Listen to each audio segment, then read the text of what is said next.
রাতের এই অন্ধকারে আমরা কোথায় যাচ্ছি সেটা নিয়ে থাকতেছে আজকের ভিডিও। হ্যালো এভরিওয়ান, আসসালামু আলাইকুম। সবাই কেমন আছেন? আশা করি ভালো আছেন। আলহামদুলিল্লাহ আমিও অনেক ভালো আছি। এসে দেখি প্রথমেই অনেকগুলো কসমেটিক্স এর দোকান আর সাজগোজের জিনিস দেখলে মেয়ে মানুষদের মাথা তো একদমই ঠিক থাকে না। আসতে না আসতে আমার প্রথমে একটা কানের ঝুমকা পছন্দ হয়ে যায়, অ্যান্টেক্স এর ঝুমকা, কিন্তু ঝুমকাগুলো একদমই হালকা আর উপর দিয়ে স্টোন বসানো ছিল। স্টোন গুলো খুব একটা ভালো না। কসমেটিক্স এর দোকানে গিয়ে বলতে আপনাদেরকে ভুলে গেছি যে আমি আজকে কোথায় এসেছি। এই রাতের অন্ধকারে আসছি, আমাদের এখানে জালসা হচ্ছিল, ওই জালসা দেখতে। আর আমার ভাবিরা আসছিল আমাকে ডাকতেই আমিও চলে এসেছি ভাবিদের সাথে। মাহফিলে শুধু ছোট বাচ্চাদের দোকানপাট বেশি। আগে ছোটবেলা যখন আসতাম মায়ের সাথে এমন যে ধরতাম যে না নিয়ে যাবই না, নিয়ে তবে বাসাতে যাইতাম খেলনা। আর এখন এগুলা খেলনা দেখলে সেই আগের কথাগুলো মনে পড়ে যায়। কেন যে বড় হয়েছি, ছোট থাকতেই ভালো ছিলাম। আগের দিনগুলো অনেক সুন্দর ছিল। তাই আমরা কি কি খাবো সবগুলা বেঁধে বেঁধে নিচ্ছি, বাসাতে গিয়ে খাবো সবাই মিলে একসাথে। তাই এই তো প্রথমে আলুর পাঁপড় নিয়ে নিচ্ছি। আলু মানে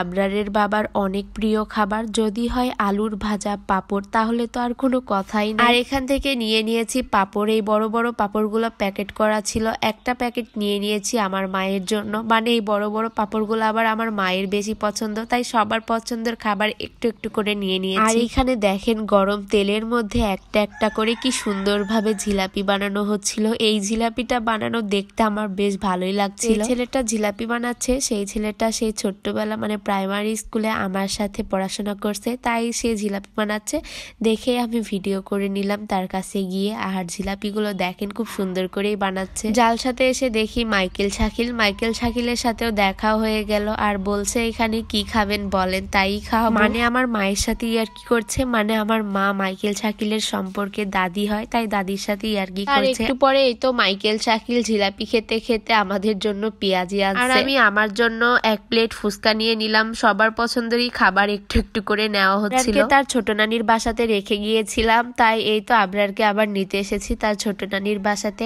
আর আবরার এতগুলা খাবার জিনিস দেখে দেখেন কত পরিমাণ খুশি। খাওয়া শুরু করে দিয়েছে আলুর পাঁপড়। আর এইদিকে আমি ফুচকা নিয়ে ব্যস্ত, মানে ফুচকা দেখে আর লোভ সামলাতে পারছি না। আমরা মেয়েরা বেশিরভাগ ফুচকাটা খেতে বেশি পছন্দ করি। এখানে এক প্লেট ফুচকা ছিল মাত্র 12টা। আর এখানে অনেকগুলা দিয়ে দিয়েছে, আলু ভর্তা, টক, তারপরে সালাদ। এখানে আমার ফুচকা বের করা দেখে আমার ছেলেটা একদমই স্থিরভাবে থাকতে পারছে না। দেখেন সে নিয়ে একা একাই খাওয়া শুরু করে দিয়েছে। হয় আবরার তার মায়ের মতো ফুচকাটা খেতে বেশি পছন্দ করবে। দেখেন ফুচকা পেয়ে কি খুশি আমার ছেলে। আবরারের নানি খাচ্ছে হচ্ছে পাঁপড়, তার বাবা খাচ্ছে আলুর পাঁপড়, আর আমরা মা ছেলে মিলে খাচ্ছি ফুচকা। কে ফুচকা খেতে পছন্দ করেন অবশ্যই কমেন্ট বক্সে কমেন্ট করে জানাবেন। এইখানে আমি একটা একটা করে নিজ হাতে ফুচকা বানাচ্ছি আর একটা একটা করে খাচ্ছি। প্রথমে দিচ্ছি আলু ভর্তা, তারপরে দিচ্ছি সালাদ, তারপরে দিচ্ছি টক। ফুচকা রেডি, এখন গপ গপ করে খেয়ে ফেলছি। ফুচকা বানিয়ে খেয়ে আমার কিছুই হলো না, ভাবছি কালকে আবার বানিয়ে খাবো বাসাতে। ভর্তাটা খেতে অনেক স্বাদ ছিল, কিন্তু টকটা খেতে একদমই বাজে ছিল। মনে হচ্ছিল মিষ্টি করার জন্য সিগারিন না কি বলে ওইটা দিয়ে রাখছে অনেকগুলা করে। তো আজকের মতো এই পর্যন্ত। সবাই ভালো থাকবেন, সুস্থ থাকবেন। আল্লাহ হাফিজ।